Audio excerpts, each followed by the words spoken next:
Assalamualaikum warahmatullahi wabarakatuh. Pada pertemuan kali ini Pak Samsul akan menyampaikan dengan tema yaitu motivasi berwirausaha. Dalam capaiannya adalah mahasiswa diharapkan mampu memahami tentang motivasi berusaha.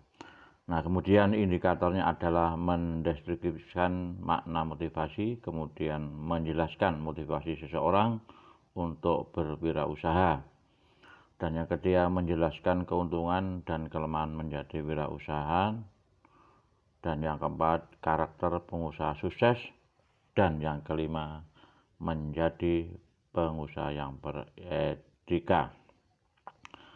Kemudian kita akan menjelaskan tentang materi makna motivasi. Motivasi itu berasal dari kata motif, adalah kekuatan yang terdapat dalam individu sehingga menyebabkan individu melakukan atau berbuat sesuatu. Ini menurut Hamzah Uno tahun 2008. Kemudian kalau dijadikan menjadi kalimat motivasi, maka adalah dorongan yang terdapat dalam diri seseorang untuk berusaha mengadakan perubahan tingkah laku yang lebih baik dalam memenuhi kebutuhannya. Ini juga untuk dari Hamzah Uno tahun 2008. Kemudian menurut Basrawi bahwa motivasi itu adalah suatu keadaan ya dalam pribadi seseorang mendorong kemampuan individu melalui aktivitas tertentu guna mencapai tujuan. Jadi kalau kita berbicara tentang motivasi, ini adalah sebuah dorongan ya. Kita sering mendengar kata-kata motivasi atau motifnya apa. Nah, kalau kejadian sesuatu kan kadang bertanya ada motifnya apa. Oh, motifnya seperti ini, gini-gini. Nah, inilah yang disebut dengan motivasi, karena motivasi itu lahir bisa dari dirinya sendiri, juga bisa dari orang lain. Jadi kita harus punya motivasi agar hidup kita nanti bisa tercapai apa yang kita inginkan. Karena tanpa motivasi maka kita kurang bersemangat di dalam menuju kesuksesan. Karena dari motivasi itulah timbul hati kita untuk berbuat sesuatu. Kemudian selanjutnya kami akan menjelaskan tentang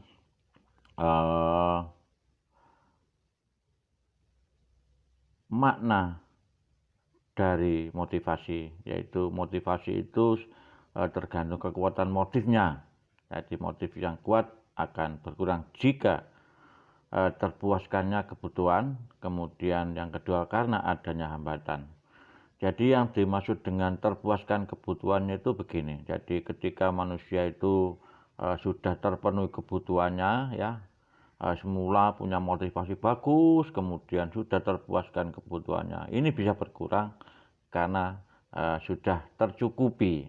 Nah, contoh gini, kita lapar maka kita akan mencari makanan.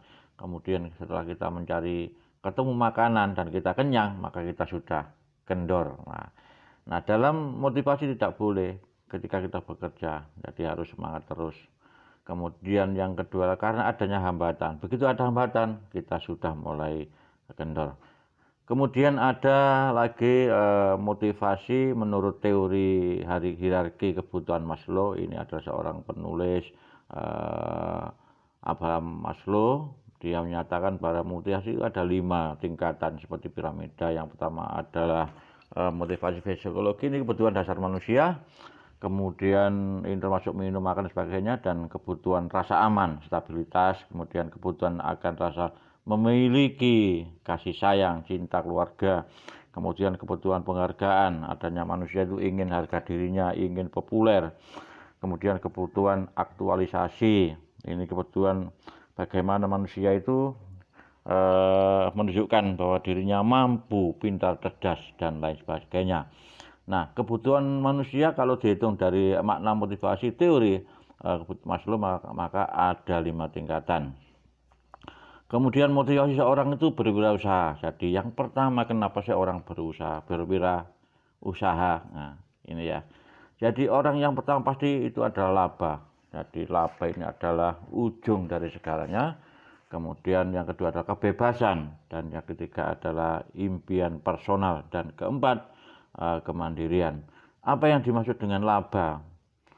Laba ini adalah yang digendaki, keuntungan yang diterima, dan berapa yang akan dibayarkan kepada pihak lain atau pegawainya. Jadi ketika kita berusaha, kita yang paling punya adalah profit. Kemudian yang kedua adalah kebebasan. Ketika kita jadi berwirausaha, apa yang menjadi kita menyukai, maka kita bebas. Bebas dalam supervisi, bebas aturan, main, ya, menekan intervensi orang lain tidak ada. Karena kita mengatur diri kita, waktu kita untuk diri kita sendiri. Kemudian impian personal. Kita juga bebas dalam hidup. Kita bebas rutinitas yang membosankan. Harus mengikuti visi dan misi impian. Karena ini adalah dalam perencanaannya. Maka kita dalam impian personal, kita ingin hidup layak. Kemudian kemandirian, memiliki rasa bangga karena diri kita dalam segala hal kita bisa mengelola apa yang kita kerjakan, apa yang kita awasi, diri kita semuanya adalah ini yang motivasi seorang wirausaha. Karena apabila kita punya kesuksesan, maka wirausaha ini adalah bisa dibanggakan. Kemudian yang ketiga adalah indikator tadi keuntungan dan kelemahan menjadi wirausaha. Yang jelas setiap kita apapun manusia dalam wirausaha pasti ada keuntungan dan ada kelemahan. Ya, jadi yang pertama keuntungan apa? Kita satu ada bisa tercapai peluang-peluang untuk mencapai tujuan yang dikehendaki. Jadi kita bisa tercapai apapun peluang kita kehendaki itu bisa tercapai kalau kita mengendaki dengan sungguh-sungguh. Kemudian terbukti, ya, terbuka peluang untuk mendemonstrasikan potensi seseorang secara utuh. Jadi diri kita punya potensi apa, kita bisa kembangkan secara utuh. Kemudian yang ketiga terbuka peluang membantu masyarakat. Jelas ketika kita punya ekonomi yang bagus, kita pasti bisa membantu masyarakat, baik itu ekonomi apapun itu karena kita punya, itu loh ya. Kemudian terbuka untuk menjadi bos minimal bagi dirinya sendiri. Jelas ini kenapa? Ketika kita dalam usaha itu punya keuntungan bagus, kita punya ekonomi meningkat, maka kita bisa menjadi bos minimal, bos sendiri, bos karyawan, bos keluarga. Kemudian apa kelemahannya menjadi wirausaha? Yang jelas setiap orang punya kelemahan. Jumlah pendapatan itu tidak bisa pasti berapa kita, ya, karena apa? Kita bisa hitung karena tergantung omset, tergantung penjualan. Jadi penerimaan hasil kita tidak bisa ditentukan satu bulan berapa, cuma kadang kalau diperkirakan rata-rata itu bisa.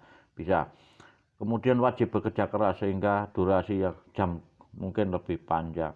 Nah, ini seorang wirausaha ini kelemahannya apa? Setiap kita bangun tidur selalu memikirkan pekerjaan, apa yang kita kerjakan. Beda dengan pekerja kantor, ya. Ketika kita mengerjakan di kantor itu, apa yang kita kerjakan di kantor itu setelah pulang sudah kita nggak mikir.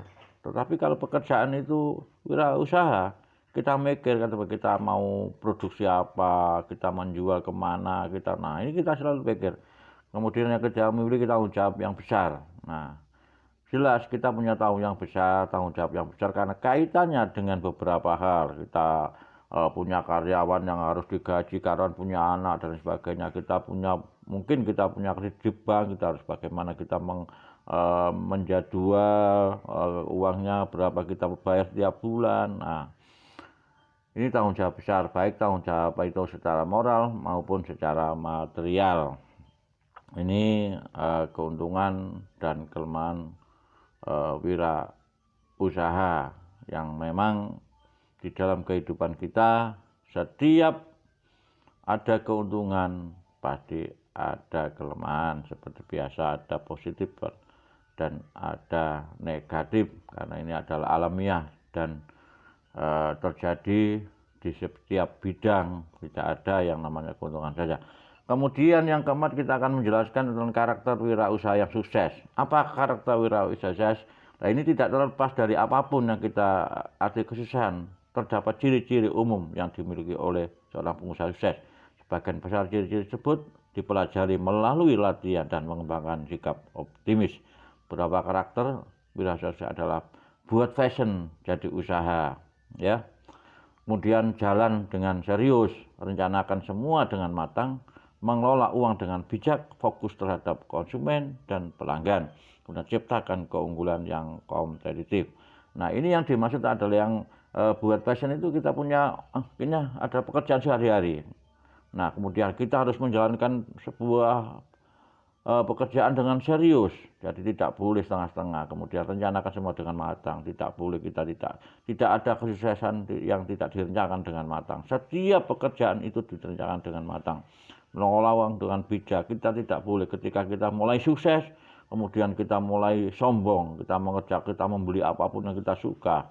Nah, ini berakibat roda keuangan akan terganggu kalau kita tidak bijak di dalam mengelola keuangan, ya. Kecuali ketika kita sudah mulai berskala berapa, kita sudah memperhitungkan antara kebutuhan ekonomi kita untuk keluarga dan kebutuhan untuk bisnis. Kemudian fokus terhadap konsumen dan pelanggan. Nah, ini juga demikian. Kita selalu memikirkan apa kebutuhan konsumen, apa kebutuhan pelanggan. Kita harus karakter ini memang kita bangun, ya, agar kita tidak akan jenuh di dalam inovasinya, ciptakan keunggulan dan kompetitif. Nah, karena kita berusaha itu tidak kita sendiri, kita punya kompetitor, kita punya pesaing. Jadi kita harus menciptakan keunggulan kita, menjaga stabilitas barang kita, agar ketika kita nanti di lapangan tidak akan sampai ketinggalan, ya, dengan kompetitor. Karena usaha itu yang sangat menjadi ancaman bagi kita itu pesaing. Sebab pesaing itu selalu mencari kelemahan kita. Nah, itu ya. Kemudian yang kelima adalah menjadi pengusaha yang beretika. Jadi seorang pengusaha itu harus punya etika. Nah, kesuksesan itu dari mana sih orang bisa sukses, ya? Yang pertama, orang sukses dari kejujuran. Itu nomor satu. Bahkan dalam survei penelitian, jadi pintar itu nomor sekian. Tapi yang pertama adalah jujur. Karena jujur ini merupakan kunci daripada suksesnya seorang berusaha dan beretika. Kejujuran adalah kunci sukses menjalankan usaha dan membangun kepercayaan konsumen. Kemudian komitmen. Ini disiplin yang dimaksud komitmen itu akan menumbuhkan loyalitas pelanggan. Kita menjaga kualitas barang kita, ya. Kita harus komit. Setiap kita berjanji dengan orang, dengan relasi, dengan karyawan, dengan siapa saja, maka komitmen ini harus dijaga agar kita mempunyai nilai kepercayaan. Kemudian loyalitas dan kesetiaan. Ini yang dimaksud diperlukan adalah kita selalu berjalan dengan lancar tanpa menimbulkan konflik. Ketika kita dengan orang itu loyal, bagus, maka kita tidak bisa menimbulkan konflik. Bapak-bapak, kita jangan mencari masalah. Jadi jangan mencari kita konflik. Tetapi bagaimana kita memecahkan masalah dan selalu kita berusaha agar apapun yang kita lakukan, maka kita harus supaya berjalan dengan lancar. Kemudian kepedulian. Jadi kita sebagai seorang pengusaha harus peduli, ya. Mempunyai rasa peduli yang tinggi, akan selalu bijak di dalam mengambil sebuah keputusan untuk perusahaan maupun lingkungan perusahaan. Nah, kita punya usaha, pasti kita punya tetangga, kita punya dampak, baik itu dampak dari segi polusi, dari segi kotoran, dari segi lalu lalang orang, itu pasti mengganggu. Oleh karena itu kita harus punya bijak kepada lingkungan. Kita harus memberikan kontribusi, minimal kontribusi tenaga kerja dari lingkungan, ya. Ketika kita punya limbah, kita harus membersihkan, kita memberikan iuran kepada warga agar warga merasa diperhatikan.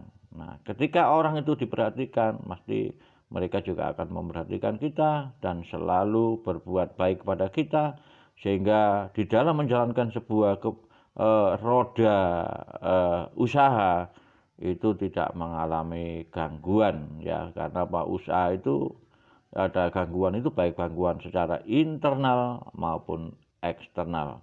Ketika kita di dalam internal, maka kita harus menjaga karyawan kita tentang kesejahteraannya, tentang kesehatannya, dan sebagainya. Dan kemudian ketika kita dengan gangguan secara eksternal adalah lingkungan. Lingkungan ini bisa lingkungan masyarakat, bisa limbah, bisa lingkungan internal itu eksternal itu dengan pemerintah atau regulasi yang selalu berkaitan dengan kita, dan selalu kita bisa mengatasinya, dan insya Allah berjalan dengan baik. Saya kira itu adik sekalian yang dapat saya sampaikan. Mudah-mudahan video kali ini bisa mempunyai manfaat kepada adik mahasiswa, karena memang kita membuat video dengan durasi yang tidak banyak, tetapi kita harus memberikan pengertian yang banyak, sehingga sedikit kita menyampaikan pendapat ini atau memberikan keterangan ini kadang terburu-buru, tetapi mudah-mudahan apa yang saya sampaikan ini punya nilai manfaat yang bagus. Saya akhiri, wassalamualaikum warahmatullahi wabarakatuh.